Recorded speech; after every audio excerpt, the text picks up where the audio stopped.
Yeah, so we are dealing with the one of the spectacular age of the history of English literature, that is mm, the Jacobean age. The reign of King James I has everything, where we can find the details of the development in uh, in the prose, in poetry, as well as in the political sense. As we seen in our last lecture, we had talked about the two important figures who belongs to the uh, Jacobean prose. In that case, I would like to take the name of these two important figure. First one is Francis Bacon, who is famous for his all types of essays. The second one we have is Robert Burton, who is famous for his Anatomy of Melancholy and Radio Medici.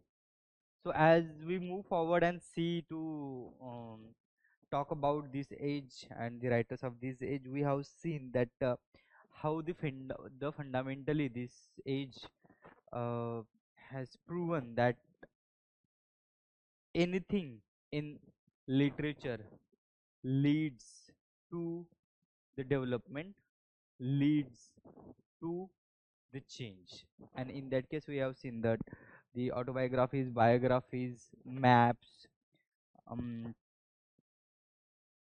which these people had used for geographical surveys, which these people had used for the expansion of the reign of uh, uh, instead of reign we can say the kingdom of the Great Britain. So after these two prose writers, today what we will do, we're going to deal with some of the important other major prose writers of the age, um, in the first half, and in the second half of the today's lecture we'll move forward and talk about the two cults of the poetry, which is very famous. We all have an idea about it. That is, we're going to talk about the Spenserian poetry and the metaphysical poetry. Yeah, so let's talk about the major prose writers of the age. The first name in this regard, um, we'll start with the Joseph Hall. Joseph Hall is famous for his Characters of Virtues and Vices, written in 1608. Thomas Fuller was the one of the important writer, and he has written a one work called The History of the Holy War. The History of Holy War. In that case, when you listen this name, Holy War, what, which is the thing come in front of you? What do you mean by Holy War? Holy Wars?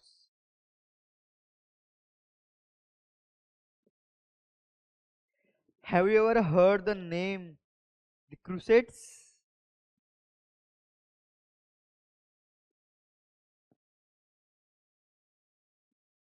So Thomas Fuller written this history of the Holy Wars, written in 1639, and this is the history of the Crusades which Catholicism has done.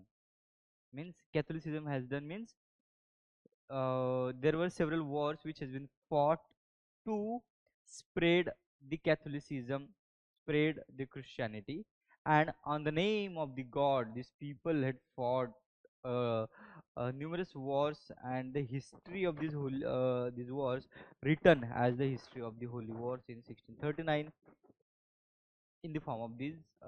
This is nothing but the description of the crusades done by these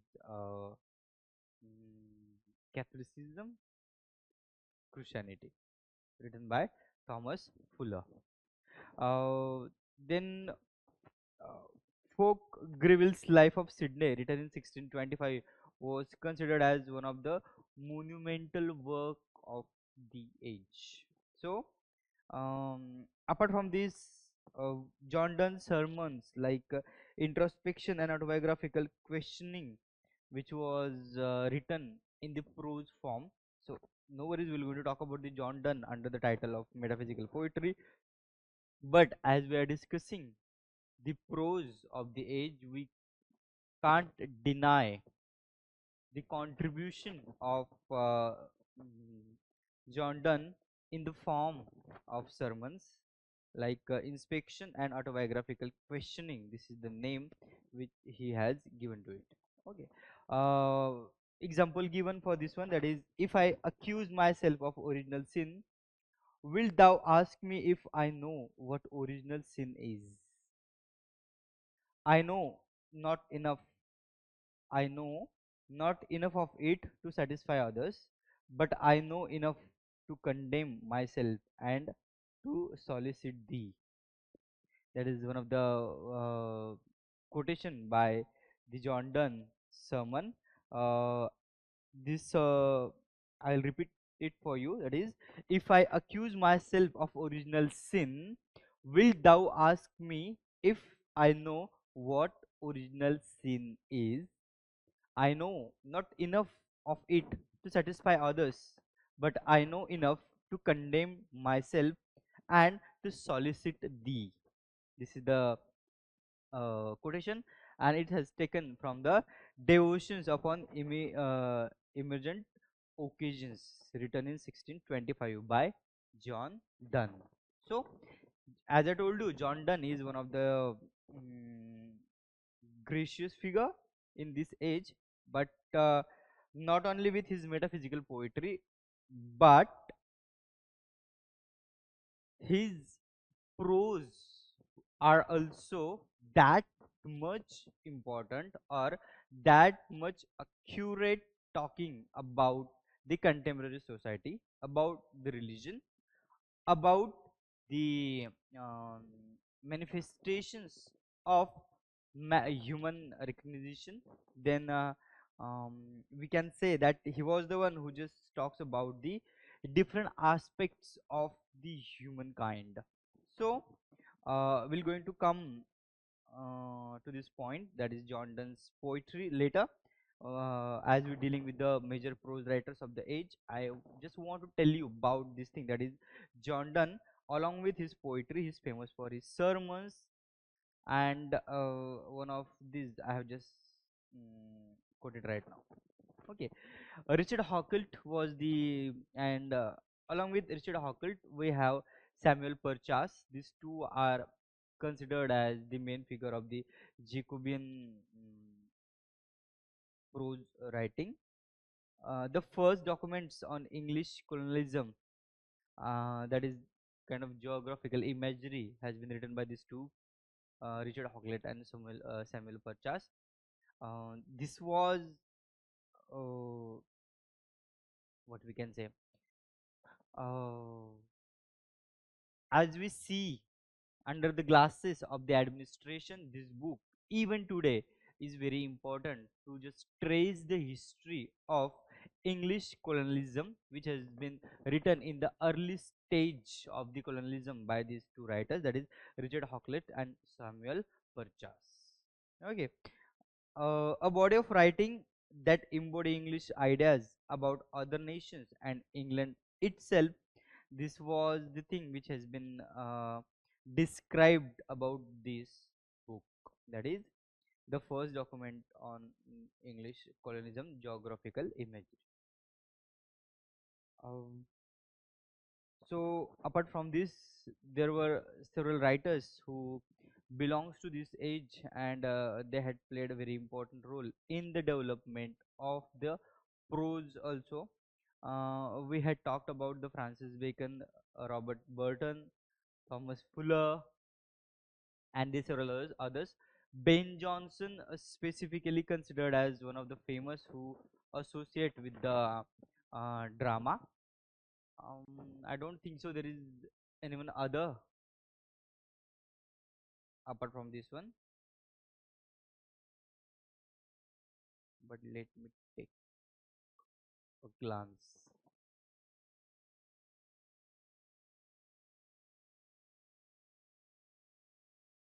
Playwrights. We are done with this.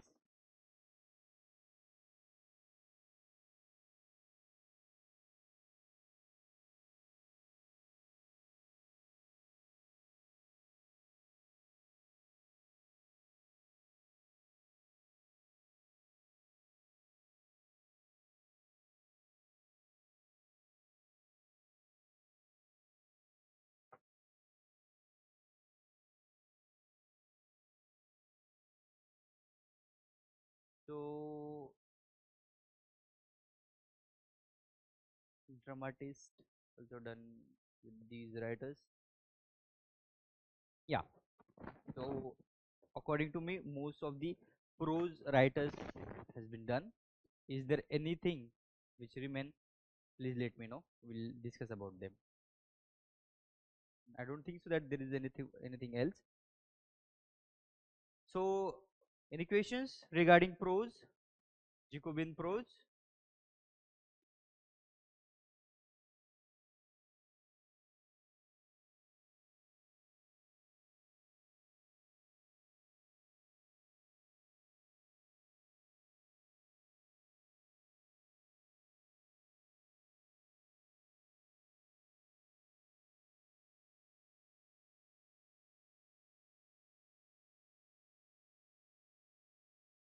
Anything anything which you want to ask?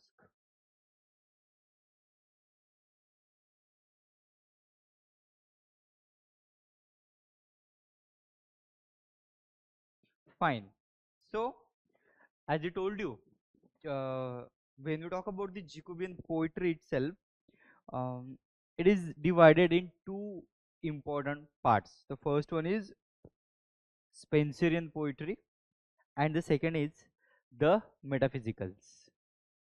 So both has its own characteristics, and both had played a very important, or let's say a vital role in the development of the poetry in upcoming age also. But as we just go and talked about this two one first one, that is Spencerian poetry, is indebted to the pastoral tradition of Edmund Spenser.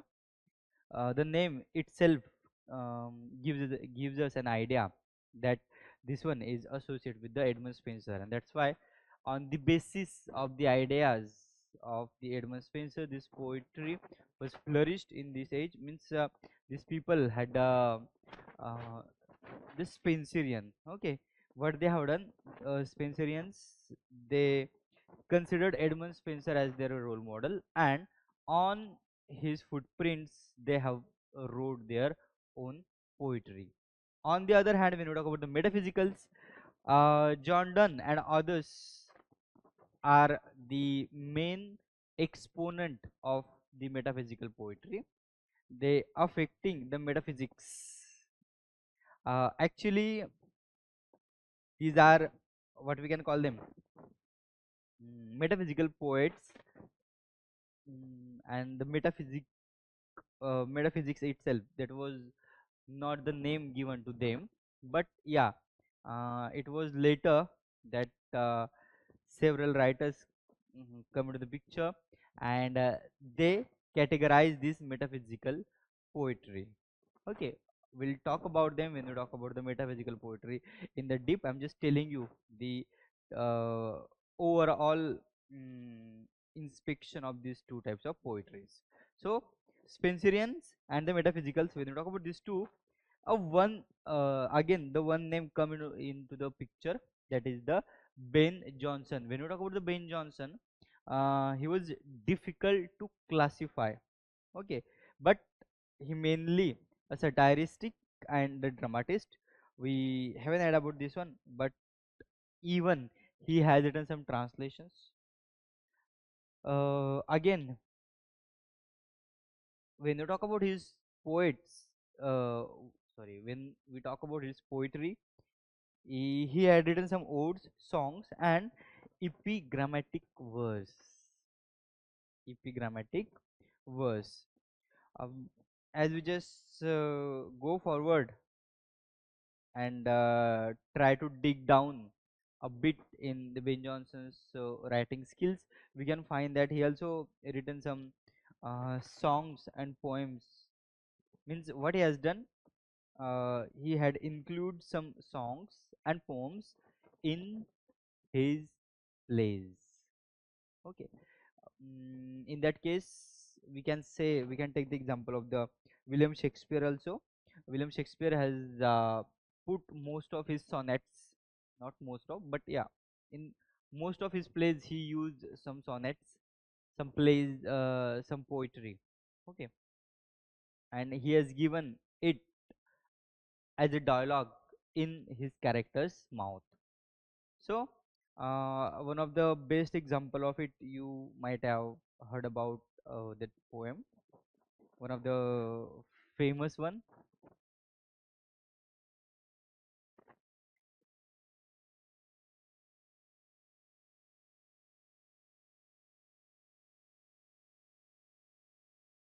all world is stage. All words is stage, and we are merely players. This is a kind of poetry, and here he's just talking about. I'm talking about the William Shakespeare. I forget whether which was the play. Probably it was the Henry eight, Henry seven, and you can go Google it. You can find these all stuff on the Google. Yeah, literally, I'm telling you, I'm just forget about this one. आठवत नाही सध्या की कुठला character होता. Act four होता इतकं. Act four का act five होता आणि हेनरी फोर होता. I think okay. Okay, let's clear the confusion.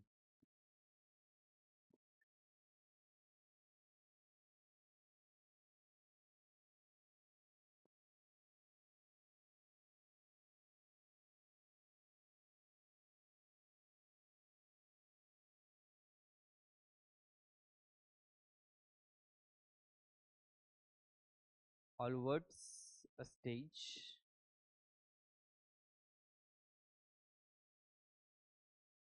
Oh, sorry. So it is as you like it. Act two, scene seven.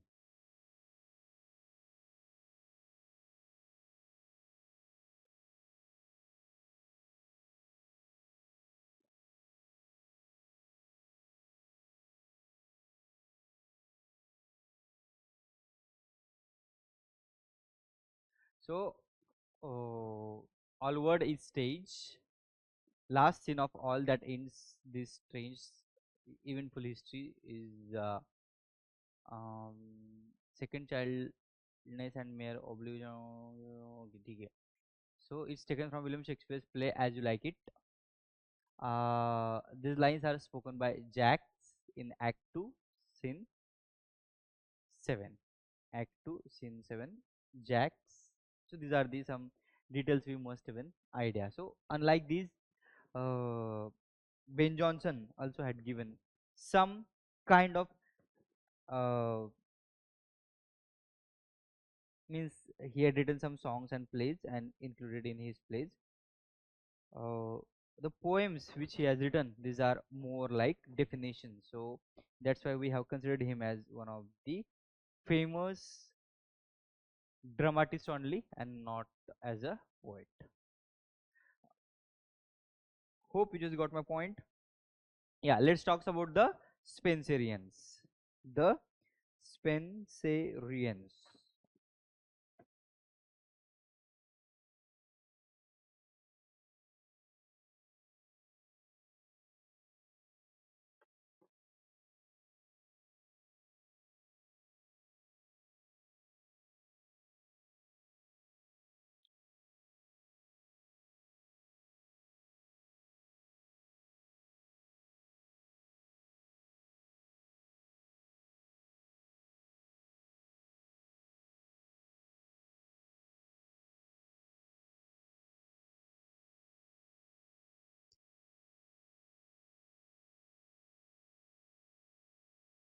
Oh God,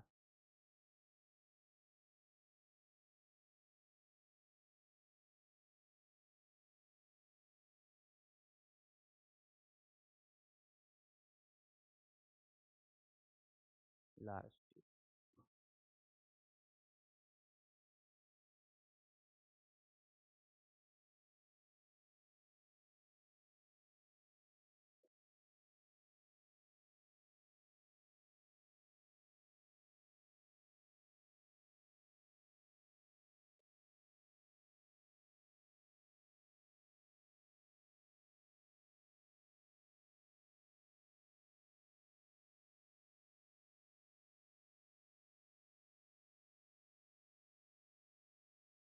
The Spencerians.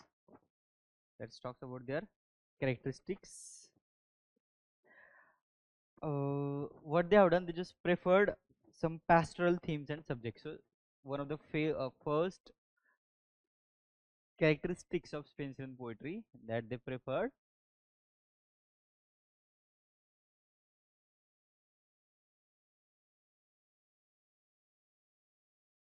pastoral themes and subjects. Yeah, one of the important thing. And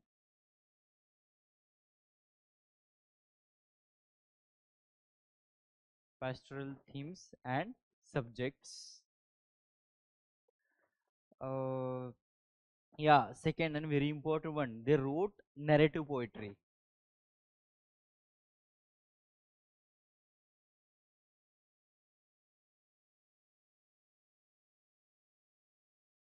So this is the second important characteristics of the Spenserians, that they wrote the narrative poetry.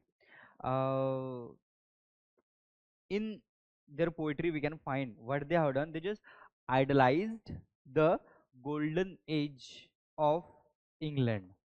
Idolized the golden age of England. They are very famous for their political, moral, and religious allegories. Political, moral, and religious allegories. So, hope you're just getting my point. So, I'm not going to written down over here. When we talk about the Spenserian poetry, there are the two brothers who are very famous in this type of poetry, and they just tried their hands in writing such a delightful poetry. The name of these two brothers is the Phineas and Giles Fletcher, and shortly they were considered as the Fletcher brothers. Okay, their Sorrow's Joy, written in 1603, was one of the famous anthology of the poems which associate with this Spenserian poetry. So, Fletcher brothers.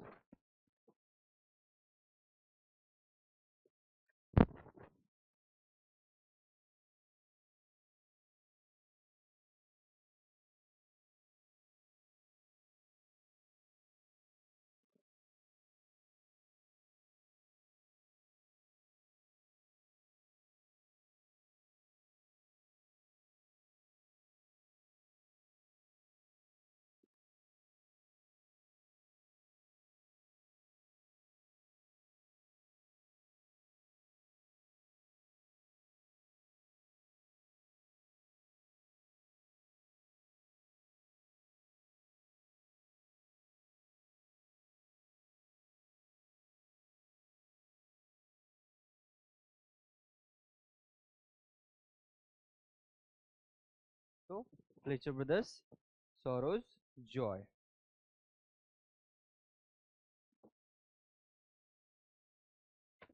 T.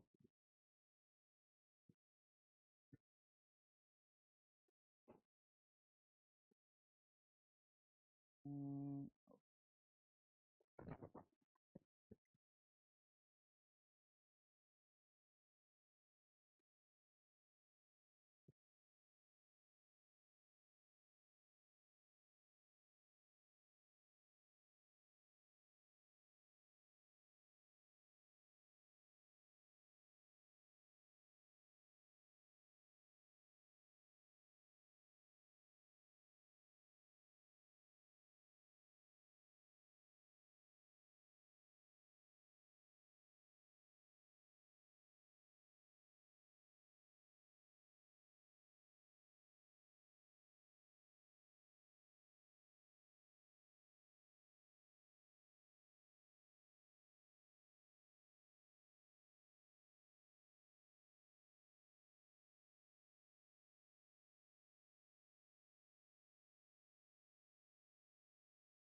Okay, so Fletcher brothers, then Giles and Phineas Fletcher. When you just go and try to find out these works, Sorrow's Joy, it was written in a pastoral. It's like a pastoral allegory, and here we can find that these people they just mm, talking of uh, some pastoral themes and subjects through this poem. Here they just try to analyze the golden age of the England, and they just try to find out that how the things was going on under the supremacy of the god. One of the famous one, uh, here we just see that the name itself is ironical, like sorrow's joy. So here in this particular work also we can find they just giving the dominance of the sorrow over the joy. Okay, and it just telling us that how the important are the feelings, and how we have to go with the feelings, but at the end, if we just kept a faith in the god, as these pastorals do, it will lead us to the redemption. That was a kind of storyline of the Sorrow's Joy. You can just go and have a look into it. Okay, it will be beneficial for you to just go and have a seen the total cult that is the Spenserian poetry. Mm, there were several others names like uh, but I don't know whether we have to include him over here or not. Thomas Middleton also written some kind of poetry, but he's famous for his dramas. Who is the contemporary to these two people? Anyways, let's move towards the next and very important cult of the Jacobean poetry, that is the metaphysicals. The metaphysical poetry. Yeah. So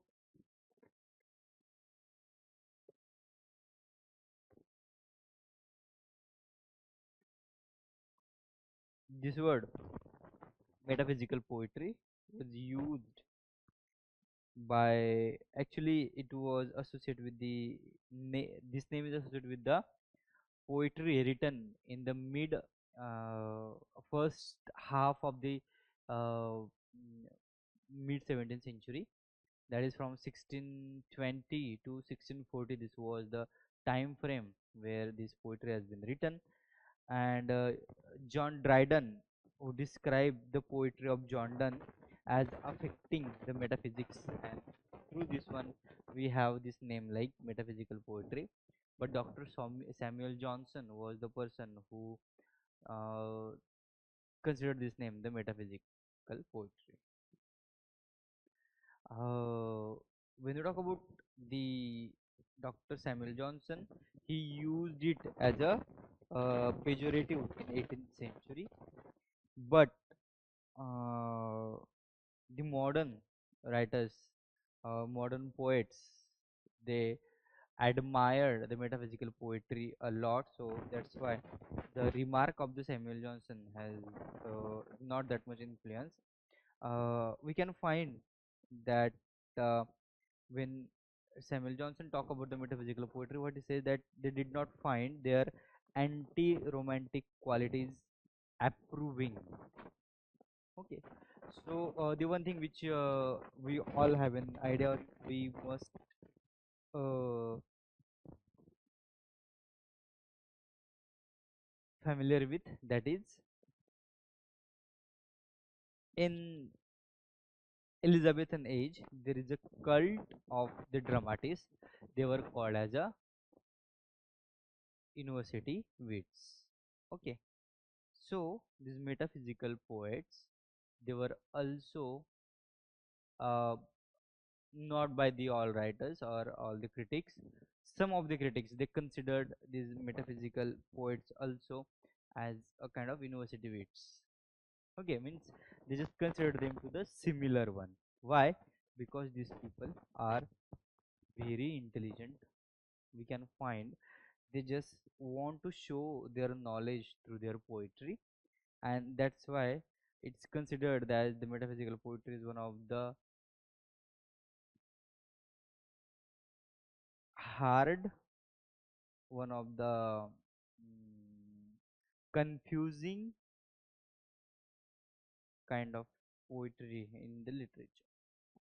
Okay, so we know that is the existentialist poetry, then modern poetry after the World War First. That was also the tough one, poetry by the T.S. Eliot and several other writers, poets. But this one is also the kind of poetry which test your knowledge.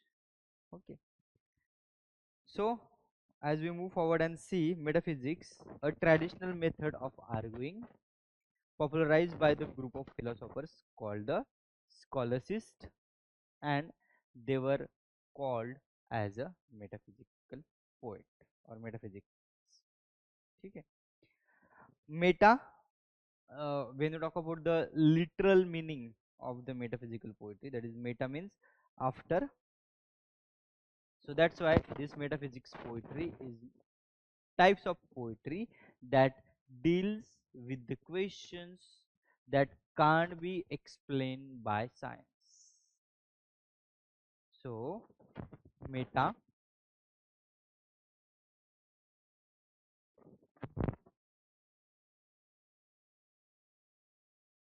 meta means after. So metaphysical poetry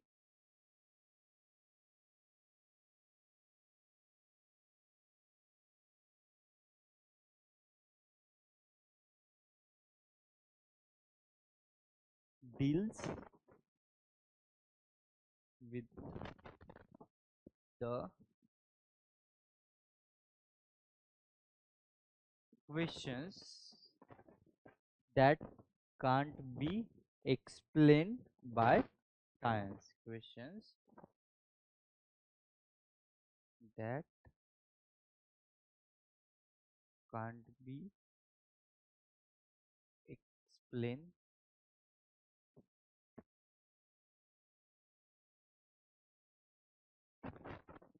by science. Okay, explained by science. So this is the metaphysical poetry.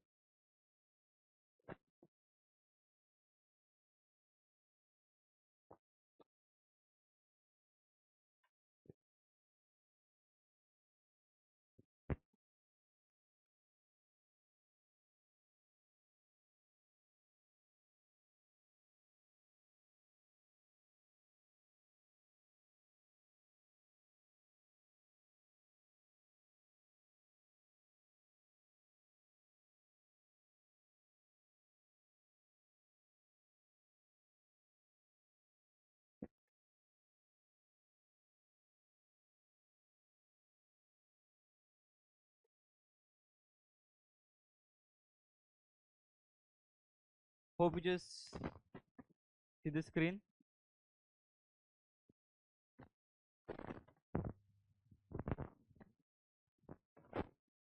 Yeah. So metaphysical poets or metaphysical poetry. So during the late 16th century and the early 17th century, the Elizabethan poetry exhausted itself or exhaust itself, so it leads to the death. The people were no more interested in Elizabethan writers. The people were no more interested in Elizabethan writers, so a new school of poetry emerged known as metaphysical school of poetry. Okay, so Drummond was the first writer to use the term metaphysics. Yeah. I just forget to tell you about this one. Sorry for that. That is, yeah, this person, Drummond. Drummond, his time frame, that is from 1585 to 1649, was the first writer to use the term metaphysics. But it was John Dryden who used this term in English literature while indicating to John Donne. See, but it was John Dryden. See, don't confuse between the John Dryden and John Donne. So, John Dryden, who used this term in English literature while indicating to John Donne, as Donne affects the metaphysics not only in his satires but in his um, amorous verses also. In his amorous verses. And then Dr. Samuel Johnson is the first to use metaphysical school of poetry. So, according to the scholars, John Donne was the main exponent of the metaphysical school of poetry. Uh, this the word metaphysics was used by John Dryden first, but the John Donne and his followers, uh, John Dryden, sorry, Dr. Samuel Johnson was the person who collect them all under the one category, and he just given the name to that category as an metaphysical school of poetry in his work Lives of the Most Eminent English Poets, in the chapter Abraham Cole, where he wrote, at the beginning of the 17th century, there appeared a race of writers that may be termed the metaphysical poets.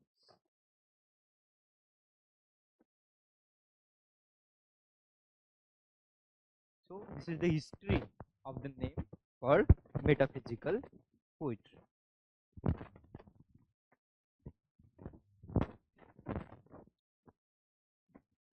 So, metaphysical were not said to be the great writers because they did not fulfill Aristotelian concept of poetry as an imitative act.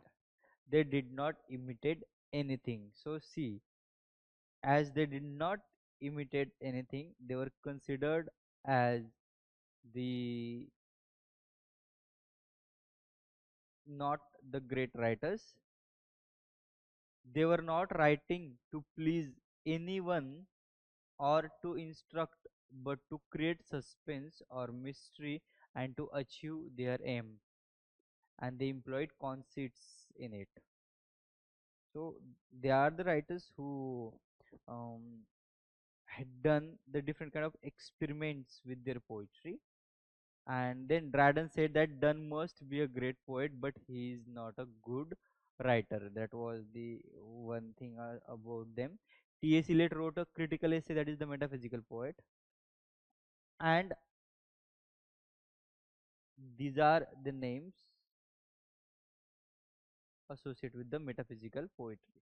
Like metaphysical poets are Andrew Marvell, John Donne, George Herbert, Richard Crashaw, Thomas Carroll, Abraham Cole, Henry Vaughan.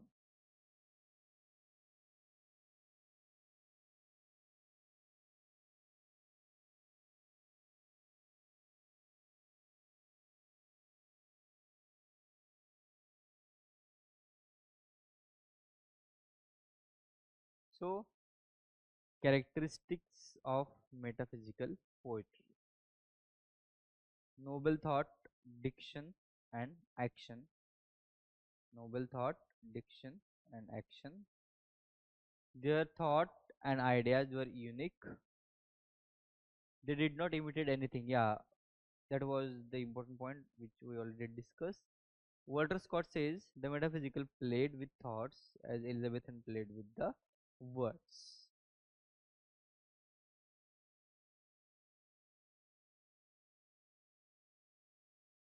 Their ideas and thoughts were unique. T.S. Eliot said about them the metaphysical.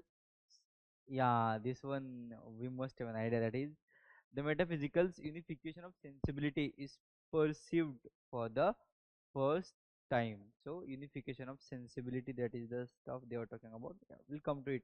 Wait. Uh, Several concepts used by these metaphysical writers. They have used concepts again and again. Concept is a far-fetched imagery as composed. Oh my America, etc.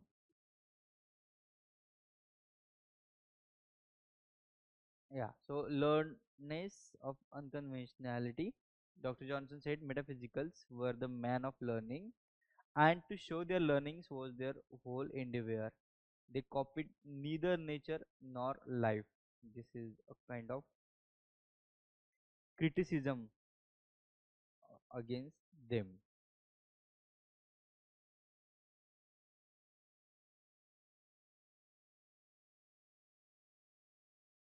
Love affection or hyperbole and colloquialism. Metaphysical poetry mainly deals with the theme of love, in which poetry has variously used hyperboles. The poetry has abrupt starting. So these metaphysical poets, they didn't even use any rule or any rule of the poetry, but still we can find that their poetry is still prevailing.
So as we just go forward and see this metaphysical poetry and the poet, their characteristics, we can find that these people uh, was basically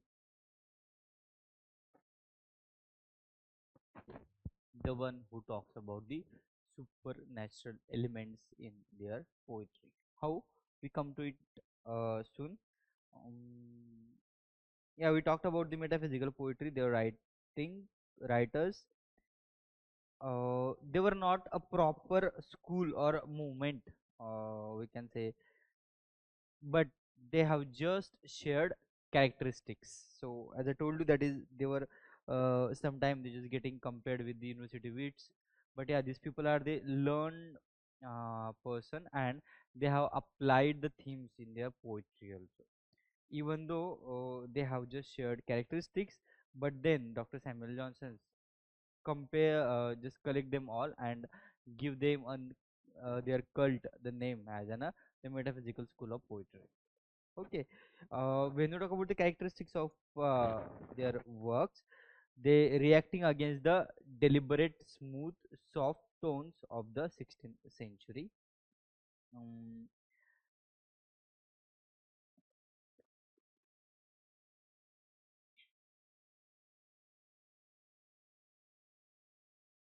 Common themes among these writers. Okay, so this is metaphysical poetry, and then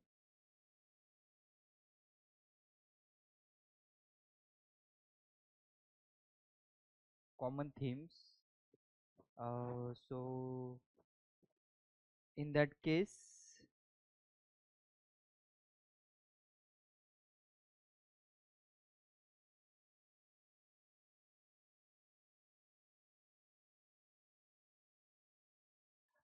we can find common themes in it, that is religious. First one is religious sentiment.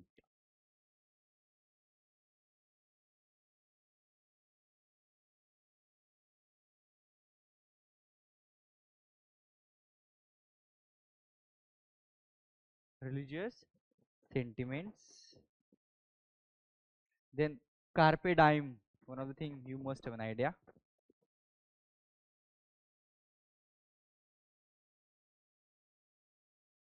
Carpe diem.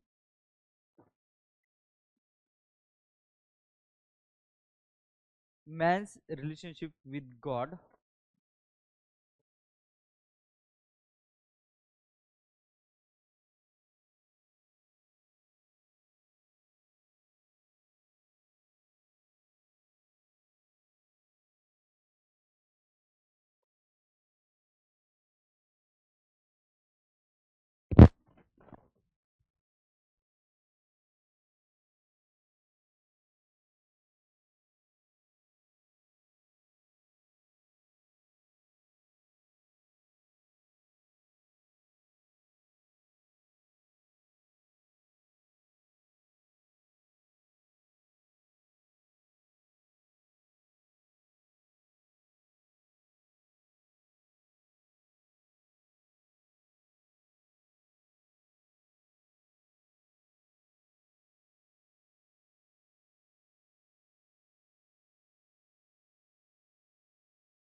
Yeah.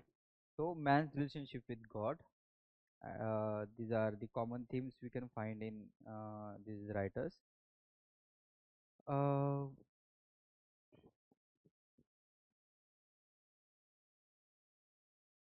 these metaphysical writers, what they have done, they just try to deliberate attempt to shock the readers in between the poetry, and they just use the technique to question the unquestionable, to question the unquestionable.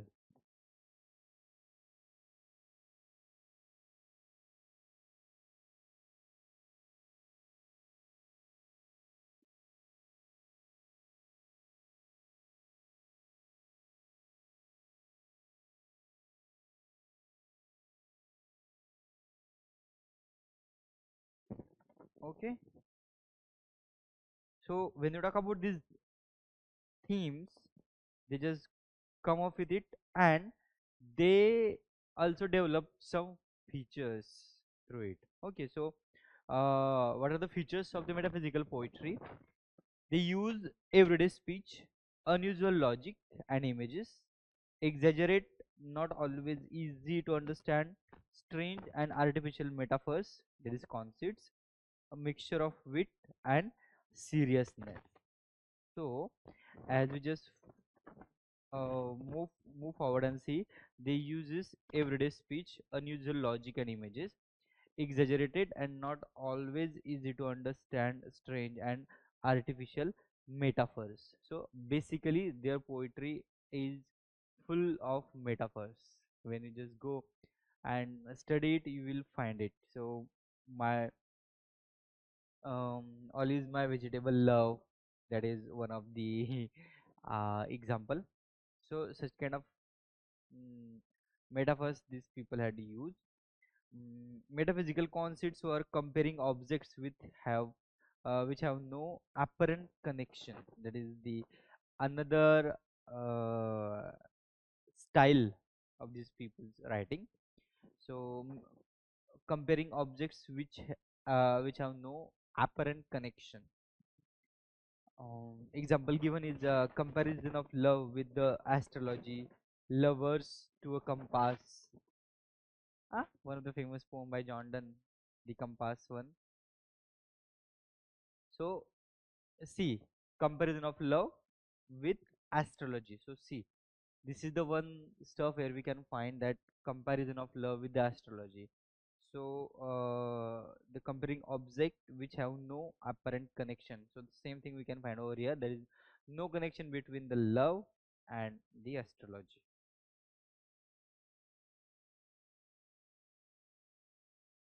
Mm, the great religious fervor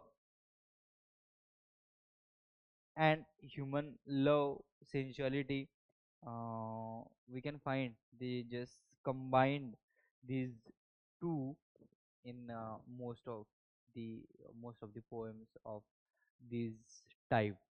So the great religious fervor and human love, sensuality, both things were compared. Then the use of irony and paradox. Yeah, that is I would like to mention over here the use of.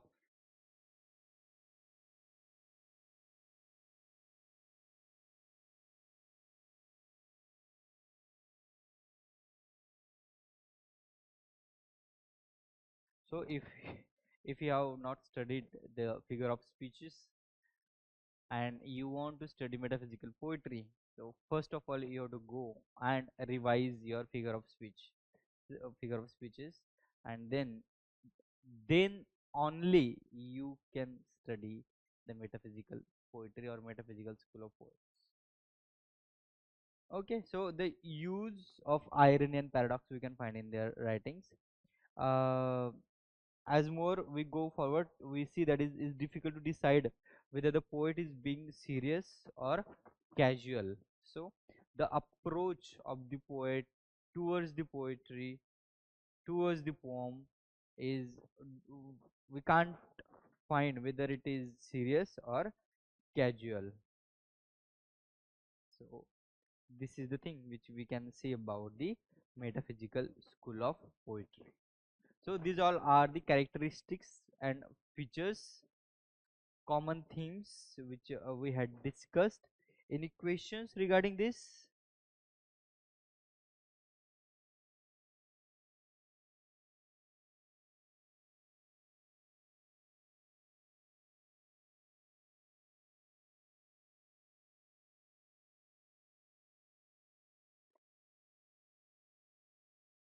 Yes, any questions regarding this?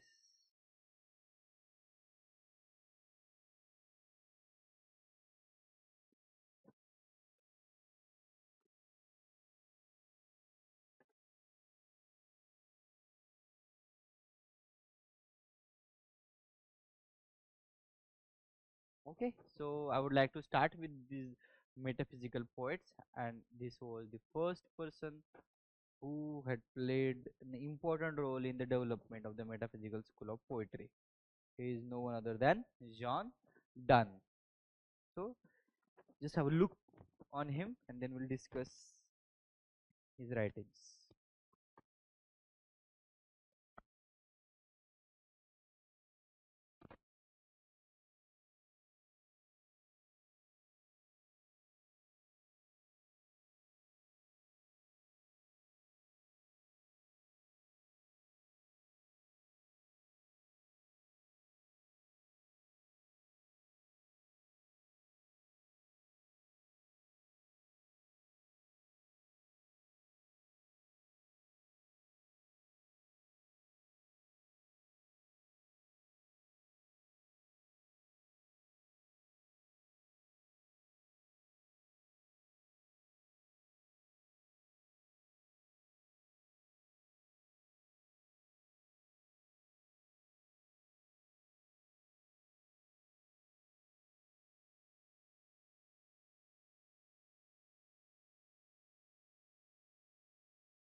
So, born in Catholic family, was made dean of the St. Paul Church. He was pursued for the being Catholic and was debarred from taking another degree from a public career. Later, he changed Anglican in 1615 and the Order of King James first. So, this is biographical stuff. None of his poetry was published during his lifetime. That was the very sad thing about him. He wrote satires, elegies, epigraphs, verse letters, songs, sonnets, and holy sonnets. One of his it's elegiac elegiac poem, that is to his choir mistress, to his mistress going to bed. He compares the founding of mistress to the exploration of America as license my roving hands and let them go before, behind, between, above, below. O my America, my newfound land, my kingdom safest when with one man. And this elegy opens with, come, madam, come, all raise my power deaf until I labor, I in labor lie. Upon the insistence of James I, Dunn entered Anglican priesthood.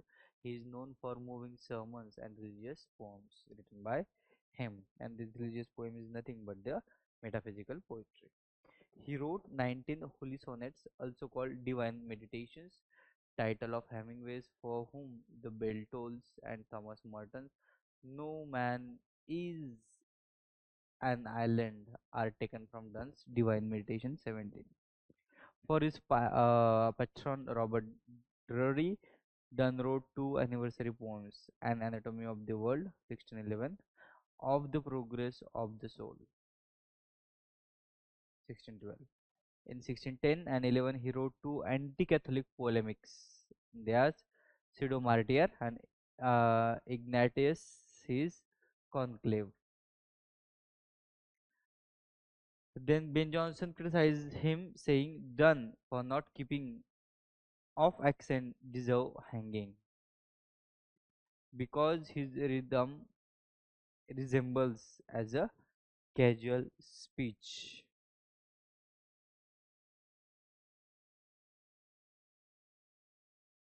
Yeah, several things about him. That is, Dunn served in the parliament as a member of parliament in 1601 and 14. Isaac Walton wrote biography of Donne. Isaac Walton wrote biography of John Donne. Donne's life, Donne's wife Anne died in 1617 while giving birth to her 12th child. Donne mourned deeply and wrote of his love and loss in his 17 holy sonnets. In Elegy 8, he compared the gap between his lover's uh, breast to the Hellespont.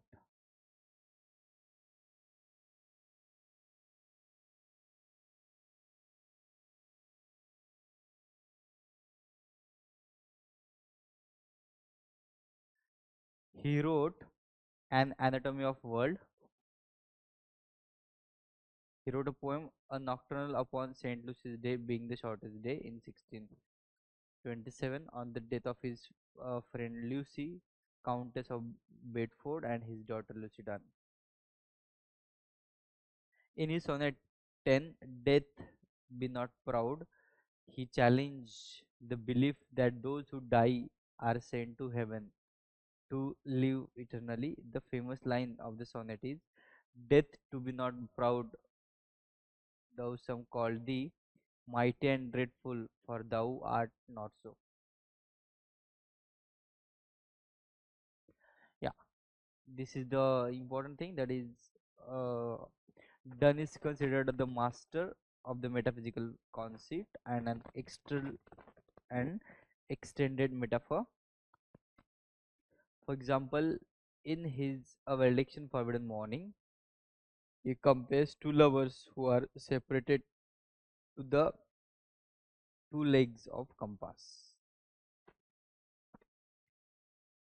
He wrote a poem, The Canonization, in 1633, in which the speaker argues that his love will canonize him into a kind of sainthood. T.S. Eliot mentioned Donne in his work Whispers of Immortality.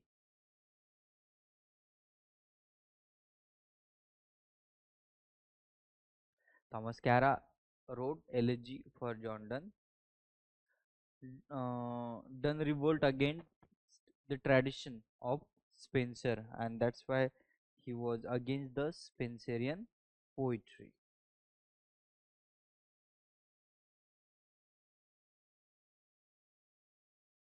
Grierson quoted that there are three distinctive strains in the love poetry of Donne: cynical, platonic, and conjugal. Here we have some works of John Donne by Thanatos, Pseudo-Martyr,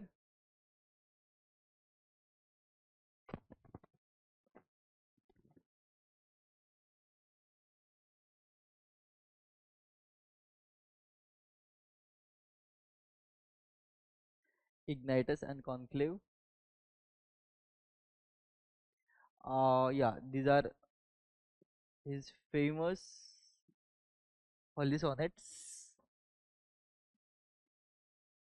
Song of Sonnets, Westmoreland MS, Divine Meditations. Divine Meditations has 12 poems.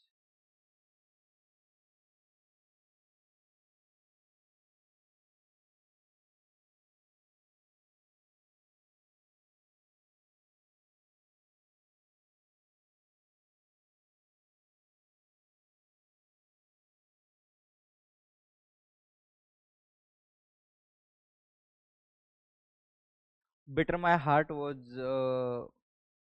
considered as one of his masterpiece. Bitter My Heart, the person's God for you, as yet but knock, breathe, shine, and seek to mend. Song of Sonnets, it consists of following poems. The Flea, it is dedicated to Anne More. Mark but this flea, and mark in this how little that thou deniest me is. Just so much honor when thou yieldst to me will waste as this flea's death took life from thee. The good morrow, I wonder by my truth what thou and I did till we loved, we were not weird in till then. So it's bit difficult to describe. Yes, this one, go and catch a falling star, that is considered as uh,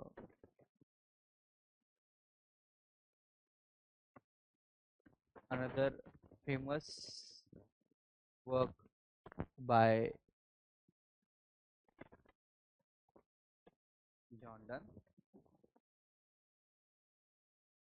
Yeah, one of his famous, we all have might have studied in our graduation, that is the canonization. For God's sake, hold your tongue and let me love. Hmm? Or child, my pulse, my God. Okay, a valediction forbidden morning, that was again considered as the masterpiece of the of these writers, John Donne, Progress of Souls, and these are all other poems. The Sunrising, you might have studied it in your uh, educational stuff.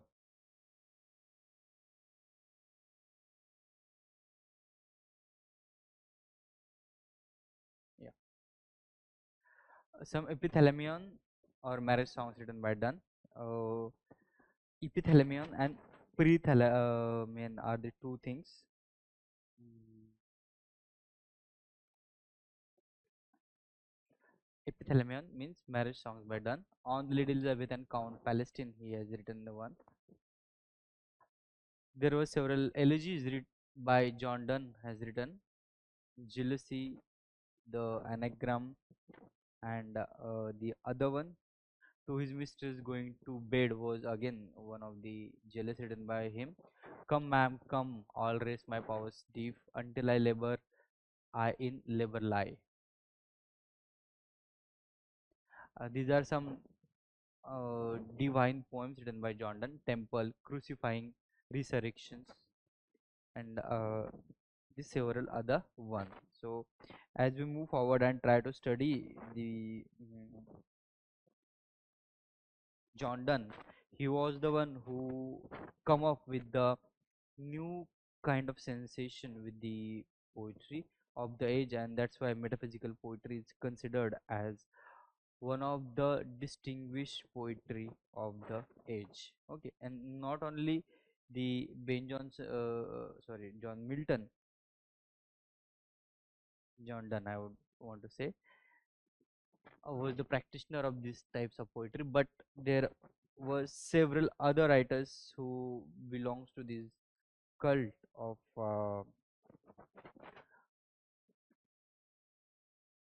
metaphysical school of poetry. We'll try to go through it and try to study them all. We can't see, or let's say, we can't deny their contribution in the development of the literature. Um, in that case, Richard Crashaw and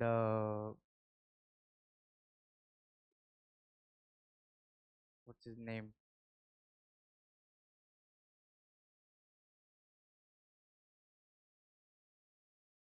Robert Herbert and Richard Crashaw are the two very important practitioners of the metaphysical school of poetry, and Abraham Cole was considered as the last of the metaphysical poets. So, when we just go and try to study them, these people come up with the new sensation in their poetry, and that's why that is the only reason where we have to go through it. Okay, so we'll try to talk about the other metaphysicals or metaphysical poets in our next lecture, and we'll try to study them hard. Then we'll move towards the Caroline age. If we have to go through the metaphysical school of poetry, we must have an idea about the figure of speeches, because these people had used too much concepts in their work. So for that purpose, we have to go and we have to revise our figure of speech, so we can study them properly. So see you in next lecture. We'll talk about the other metaphysical poets. Thank you. Goodbye. Good night.